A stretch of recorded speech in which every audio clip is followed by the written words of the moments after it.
Consider supporting this podcast on Patreon.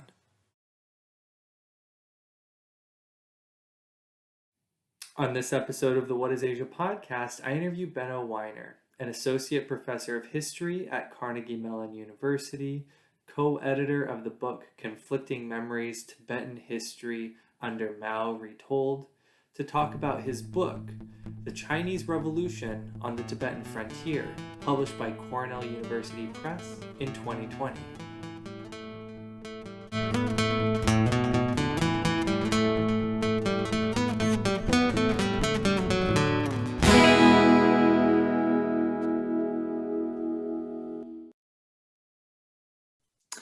Dr. Weiner, thanks for coming on this episode of the What is Asia podcast.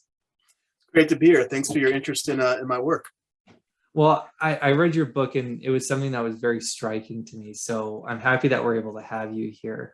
I want to just start with the title of your book. It's titled The Chinese Revolution in the Tibetan Frontier.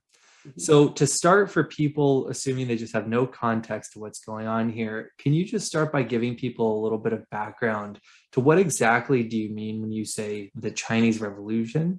And what does it mean for the Chinese to export their revolution westward toward Tibet? And why is this topic important? Yeah, I'll do my best to try to make that relatively succinct, because it's a big question and I like to talk about these types of things. I'm referring primarily to the 1949 Communist Revolution, which, as you know, founded the People's Republic of China, as well as the years that immediately followed, during which the Chinese Communist Party, labored to implement the new revolutionary order. It didn't happen overnight, as you can imagine. And that's the main focus of the book, the crucial decade or so following 1949, maybe through 1959 or so, during which, as you put it, the Communist Party exported the revolution westward to the Tibetan Plateau. In particular, I'm looking at the multi-ethnic region known to Tibetan speakers as Amdo, which lies primarily in today's Qinghai province, which also spills over into southern Gansu and northern Sichuan, just for those people who might be familiar with China's political geography. So that's one sense of what I'm talking about. But in a broader one, the title refers to a longer revolutionary period that I think spanned, the first half of the 20th century, or one could argue continued throughout the period of Mao's rule, and even after that, during which various political regimes struggled to do no less than, I would say, create the modern Chinese nation state. So in this sense, exporting the revolution westward means exploring how and why these states sought to incorporate the Tibetan Plateau into this project of nation building, and what were the consequences of these efforts for Tibetans as well as for the Chinese nation, the Chinese state. I guess just to give a brief overview, and hopefully I'm not sort of, getting too deep into this, but to provide some context, I guess, for the audience who may or may not be as familiar with some of this background.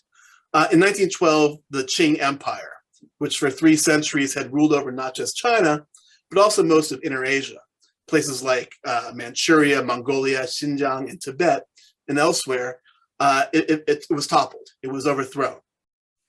And then between 1912 and 1949, various governments in Beijing and Nanjing, and then elsewhere, sort of warlord governments, they're sometimes called, competed with one another to recreate the territorial dimensions of the Qing. But now as a new political community called the Republic of China. However, this proved really impossible to achieve, or they were unable to do it for many reasons, including the relative weakness of these governments, the disunity that I just alluded to, and the very complex geopolitical environment that existed in the interwar years, which included things like the Japanese invasion, Western colonialism, Soviet interference, and on and on. But it also proved impossible, or at least very difficult, because these ethnically Chinese governments, for the most part, couldn't really articulate an ideology or an explanation that was convincing to non-Han people who had been subjects of the Qing Empire, why they should now be minorities in a Han majority nation state, the Han being the majority ethnicity, the Chinese, as we call it in English. And in places like Amdo, for instance, most Tibetans, not all of them, probably most, had very little contact with the Chinese world prior to the 1950s. Their social and their political worlds were oriented much more locally, to their extended families, probably to their villages or their pastoral communities, perhaps, towards what's sometimes called tribes, or in Indo-Tibetan, Sowa or Chokwa or Dewa, and to local monasteries and to lamas. And where they did have extra local connections, these were more likely to be oriented towards the Tibetan Buddhist world, for instance, through pilgrimage to Lhasa, than they would be to Beijing or Nanjing or eastward. I'm getting to the point here, but this changed in 1949 with the victory of the Chinese Communist Party. The CCP possessed far greater political and military might or power than had its predecessors, but also a more favorable international situation, which allowed its armies to fairly easily conquer most of the territories that had once been part of the Qing Empire. And this included the Tibetan Plateau. The thing is that the CCP didn't just intend to rule over these areas. It didn't just want to dominate them, so to speak, but it wanted to transform them, transform these diverse and what had been only loosely connected communities into a single unified socialist nation state. So that's what my book's really about. It's about these intertwined revolutions, one an attempt to export its version of socialism to the Tibetan Plateau, but the other is in some ways more a fundamental effort to transform what had been an empire into a new socialist, today post-socialist, political community known as the People's Republic of China. And the failure of those efforts, even 70 years later, goes a long way to explain why many Tibetans, many Uyghurs, and other non-Han people have yet to really embrace their identities as Chinese citizens, and helps to explain, I think, the state violence that the party has reverted to over and over again over these last many decades. This next question kind of dives a little bit deeper into some of the points that you've touched on. I want to read two quotes from your book. First of all, you write, quote, "While imperial politics seeks to manage a variety of different ethnic, religious, and political communities, the nation state seeks to homogenize them all in a way as to express loyalty to the nation. This was the problem in the transition from the Qing to the CCP," end quote. You later write that, quote, "In 1912, the Chinese government began to rethink the boundaries of the new nation. The groups on the borders that were managed under the hub and spoke organization were now reconceptualized as minorities within the nation." So I guess you've already touched on this, but maybe there's other dimensions that you can elaborate on here. And also, what were some of the important immediate and long-term political, social, cultural, economic changes that Tibet experienced since 1958? Sure. As a result of the way that the CCP has conceptualized Tibet in this new way?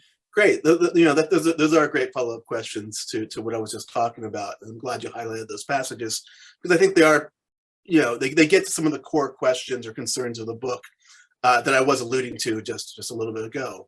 The CCP efforts to transform an imperial formation, an empire, more or less intact, into a Chinese nation state.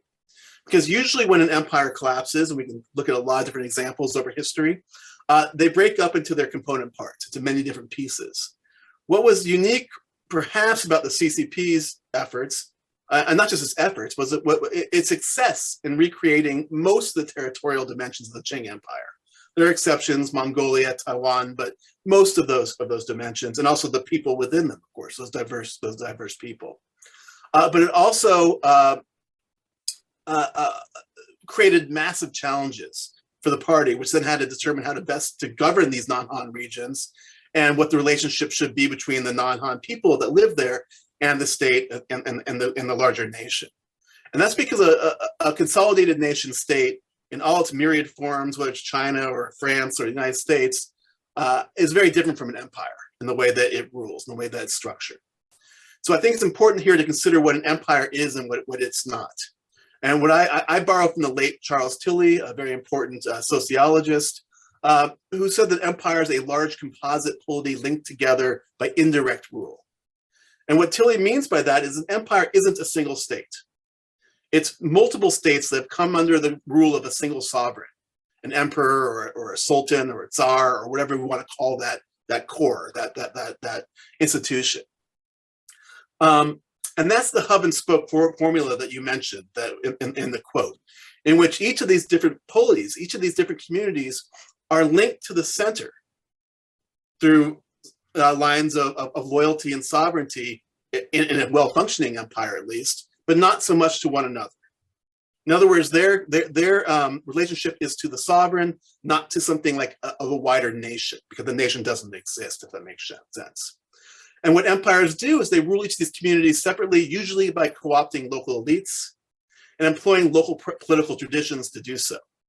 So to simplify it a little bit, the Qing ruled Mongolia through Mongolian khans and political traditions. It ruled Xinjiang through local Muslim begs and Muslim traditions often. In Tibet, it was a mixture of Tibetan lamas and hereditary chieftains, etc. And in China, which we often forget, because the Qing actually, we didn't mention this, but many of your audience will already know this, that it was ruled by actually Manchus, right? Not by Han Chinese. So in China, it was the Han Confucian literati elite that served as these elite intermediaries in this imperial sort of constellation. And if we had to, if I could draw this out, you can map this pretty well, but we'll have to, hopefully people can use their imaginations here today.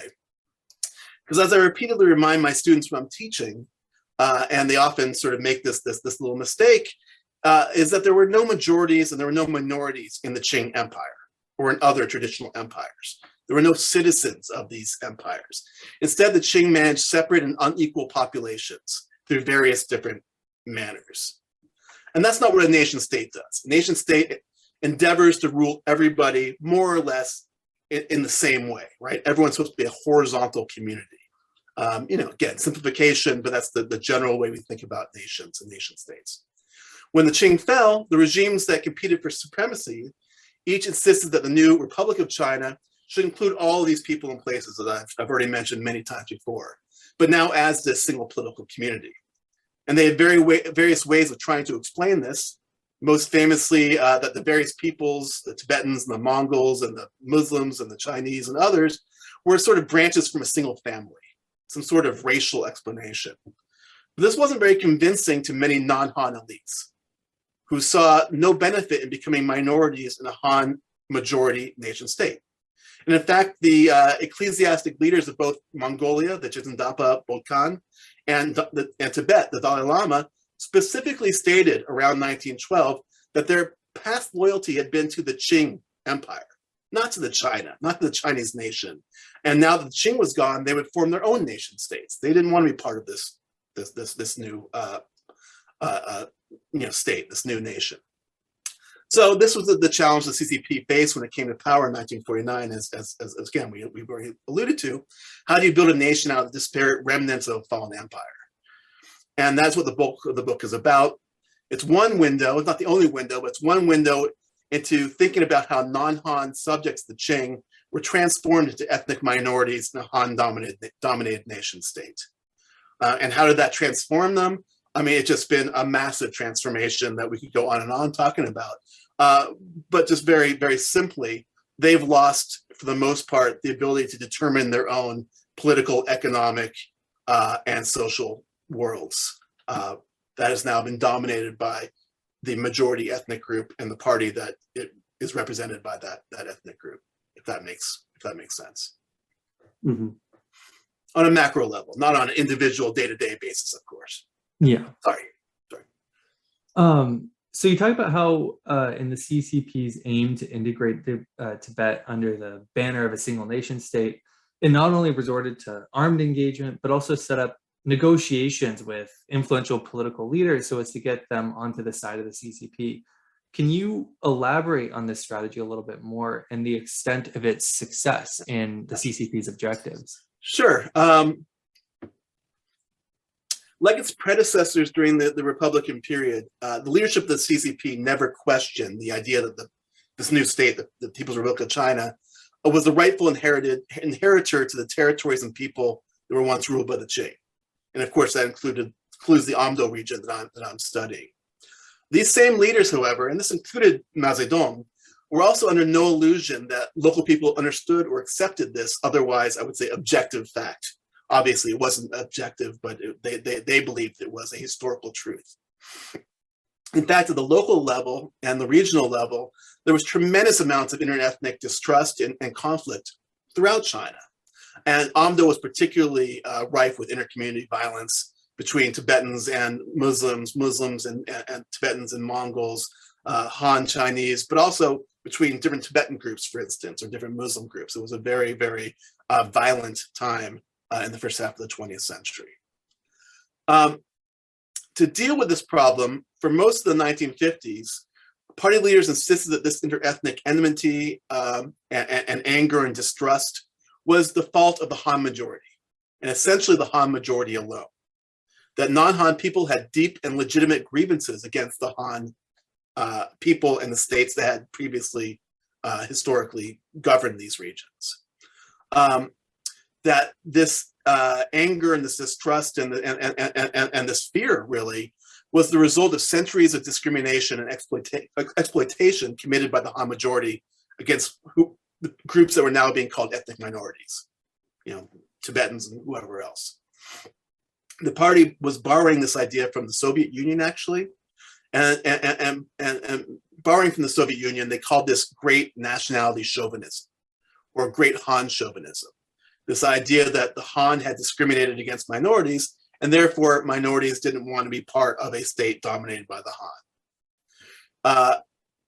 So having come to this conclusion, the obvious solution for party leaders was to end Han chauvinism, right? If you want to end interethnic conflict, which is caused by the Han and caused by Han discrimination, well, the way to end it and the way to consolidate what they called nationality unity is to get rid of Han chauvinism.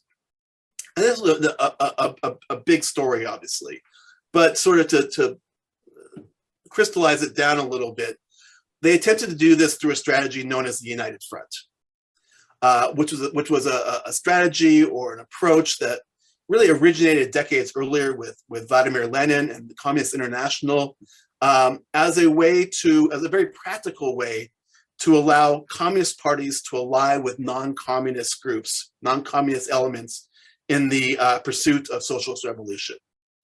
So some people in the party said that we have to be pure. Communists can only work with other communists. And Lenin and others said, no, if we want to get to where we want to be, we have to have this very practical solution where we're going to work with some non-communists against bigger threats to push forth towards socialist revolution. How does this relate to the Tibetan Plateau?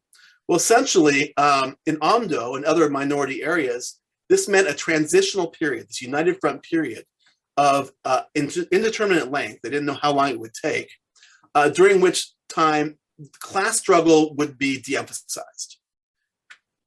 The party was not going to try to overthrow the existing elite.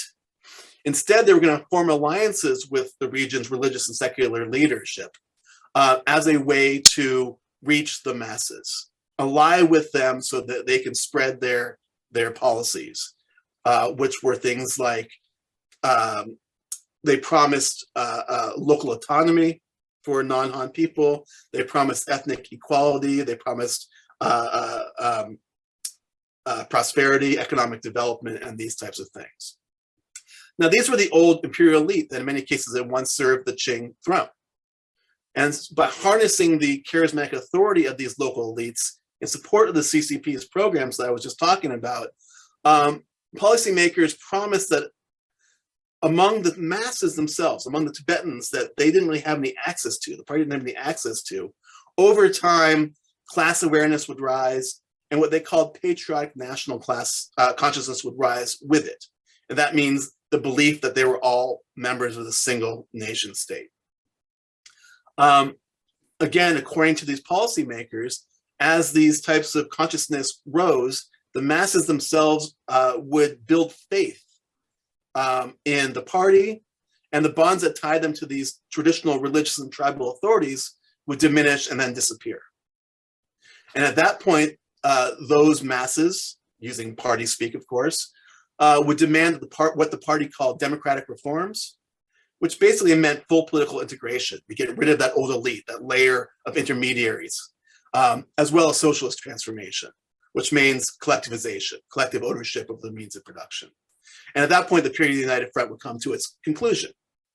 In other words, the United Front was a practical solution to this specific historical problem that they encountered in minority regions. It was essentially, I argue at least, a strategy that aimed to minoritize Tibetans and other non-Han people without the violence that usually accompanies processes of minoritization and nation building throughout the modern period. In short, it doesn't work. Read the book to find out why and how it doesn't work, but it doesn't work. As elsewhere in socialist China, the power balances between the party and local communities was just too great. These ensured that both decision-making and coercive capacities were always in the hands of party elites. They were never in the hands of the so-called Tibetan masses that were supposedly going to demand their own liberation when that time came.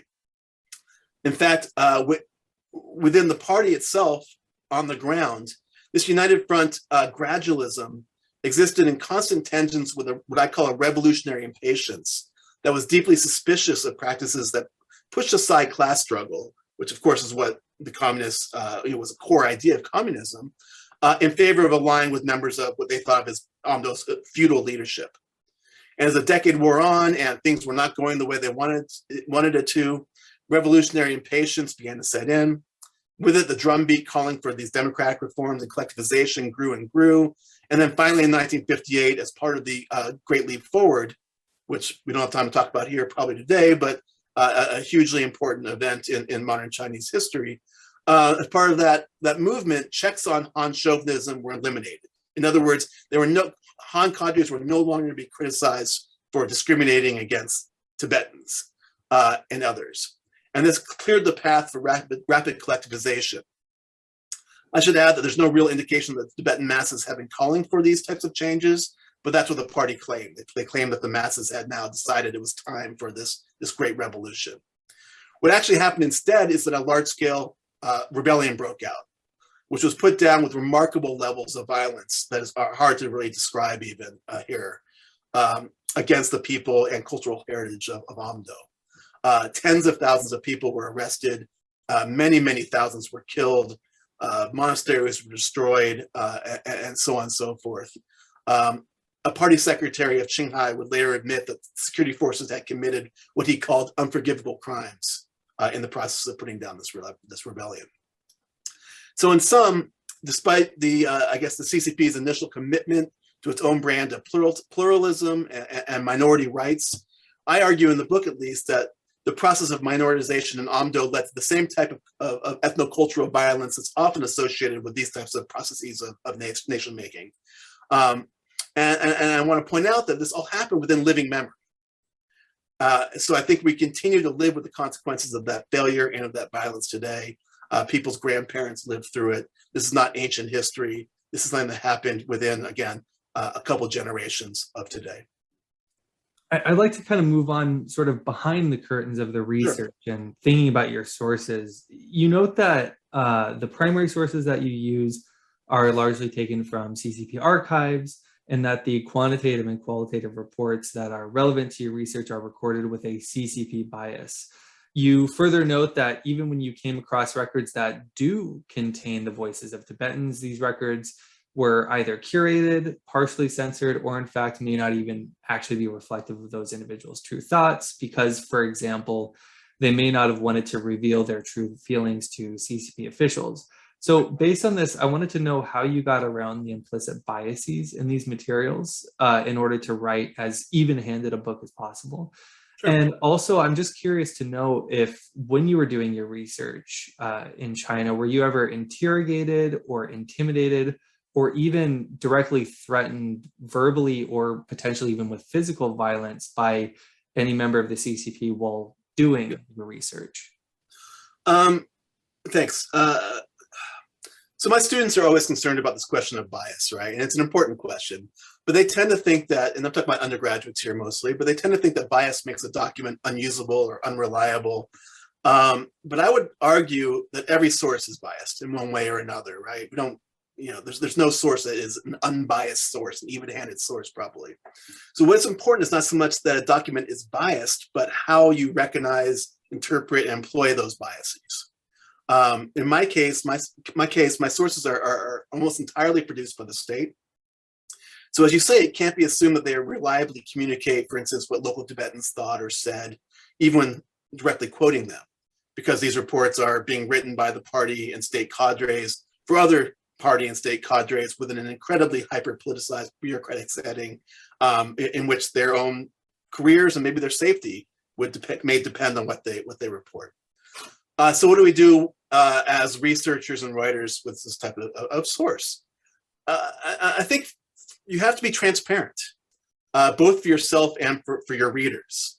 I tried to be honest and to admit that what I was writing was essentially a history told from the perspective of the state, of the party state. My book, I think, documents what the party state was telling itself about local conditions, about what it was telling itself about how things were going, and therefore revealed its own concerns, its own goals and strategies and policies and mistakes and miscalculations, and there's tons of mistakes and miscalculations that are brought up over and over again in these documents. Just because they're written by the state doesn't mean that they're somehow whitewashing what's going on. And I think that is valuable. As long as you don't pretend that it's representing, again, objective truth somehow, or suggest that the sources say more about local Tibetan responses and voices than what can be inferred, I think it's still valuable to tell a story of the state in this, using these types of sources. And I don't think it's been done in quite the same way that I've done it here. So I'm pretty proud of those results. So I hope that sort of addressed what you were asking. Was I ever interrogated or intimidated or threatened? I was never threatened. I did have some run-ins with authorities, but nothing too terrible. These were often, or I think they were all unofficial visits in which plainclothes people would quietly approach me in a public setting and ask me what I was doing, suggest that I be careful. And I think I was pretty careful throughout the process. When I first started doing research in the region, actually, I did start by doing a bunch of oral histories with Tibetans and Salar people, a Turkic Muslim community in the region. And this was an incredible experience to talk to these elderly people who had lived through the 40s and 50s and 60s. And I learned so much from these people who had these remarkable stories and sometimes, frankly, tragic stories to tell. But when I returned from one of these trips to the countryside, and I was going over the interviews with my research assistant, it's sort of, I noticed that he turned kind of pale, actually, as he realized how sensitive and potentially subversive these stories were, these conversations have been. And so I kind of decided there and then that avenue of research will be shut down, and that I concentrate on the documents instead. And I was fortunate that I could do so, because I had these wonderfully rich state sources. And so you can say in a sense that maybe I self-censored myself, but I don't really think protecting informants and colleagues and myself is self-censorship. I think it's ethical research practices. And again, I'm happy with the book as it came out. Each book's going to be different. There are people that are doing wonderful work in the region or have done wonderful work in the region using oral sources, and they tell different stories than the one I was able to tell. Where do we, my research, of course, was conducted many years ago at this point. Since then, the political situation across China, frankly, but especially in minority regions, has deteriorated even further. I don't think you could do what I did 10 years ago today. So what do we do in these changed times? I mean, that's a big concern for, I'm sure, you and for graduate students and for early career people and for all of us, frankly, not just, for myself. It's really the million-dollar question, I guess.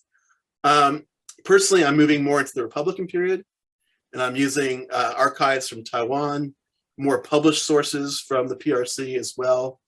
So we have to be a little bit creative, unfortunately. To give you one example, Nicole Willock has written a wonderful book recently called Lineages of the Literary, also about Amdo in this period, which uses the writings of Tibetan monastic elites to construct a Tibetan-oriented history of this period, as opposed to my sort of state-centered approach. So there are possibilities of using sort of these types of work. But I guess my answer would be that we have to locate unconventional sources. And in some cases, we need to look to make new arguments that are based less on unique primary material and more on what's widely available. Much as scholars did before China opened up in the 1980s and 1990s. It's not ideal, but I don't see these things changing very, very soon, unfortunately. Just before we wrap up, I just want to briefly touch on this question. You already kind of alluded to it a little bit. I'm just curious to know, with Xi Jinping increasingly proving himself to be a very nationalist authoritarian and cutting off access to sources that particularly have to do with the CCP period, I'm just sort of wondering, are you optimistic about the future of China studies? Are you pessimistic? Yeah, just kind of getting your thoughts on that. Where do you think we go from here? I mean, I'm not very optimistic. I'm not optimistic about the future of modern Chinese studies. Although, like I said before, there are avenues where we can still do work, I hope, but it won't always be the work we would choose to do. And I'm also not very optimistic about the future of US-China relations, which is obviously a bigger concern in some ways. You know, this ethno-national turn in China is very worrisome, but so is the ethno-national turn in the United States, frankly. And many of our students and friends and colleagues are subject to sort of the rhetoric that's coming out of many places in this country is very disturbing towards Chinese citizens, but also people of Asian descent, as you know. I certainly hope that the bilateral exchanges will be re-engaged and they'll grow. But I am worried that in the short term, at least, ethno-nationalism in both China and US will make these types of partnerships difficult. My advice to students, I guess, for what it's worth, is to take advantage of what Taiwan offers in terms of language study for sure, but maybe research as well. And I guess I should add that while we all hope, we have all have hopes that the China-US relationship will improve, to my mind, it can't come at the cost of staying silent about human rights abuses across China, things like the repression of LGBTQ rights, the elimination of Hong Kong special status, assimilative policies that have recently been ramped up in ethnic minority regions, such as campaigns to eliminate local language education and the so-called Sinicization of religion, which attacks local expressions of faith, and especially the horrific ongoing crisis in Xinjiang, which has really stunned all of our consciousness. So I wouldn't want to end without making that clear, that there are things that we really need to be concerned about that's going on in China today. Dr. Weiner, once again, your book is The Chinese Revolution on the Tibetan Frontier. It is a fantastic book. I recommend everyone watching go get it however they can. It's on Amazon. Dr. Weiner, thanks for coming on this episode of the What is Asia podcast. Thank you very much. I appreciate it. And for those who want to see more content, you can go to the What is Asia podcast YouTube channel or NAKOTA.DIFONZO.com. We'll see you in the next episode.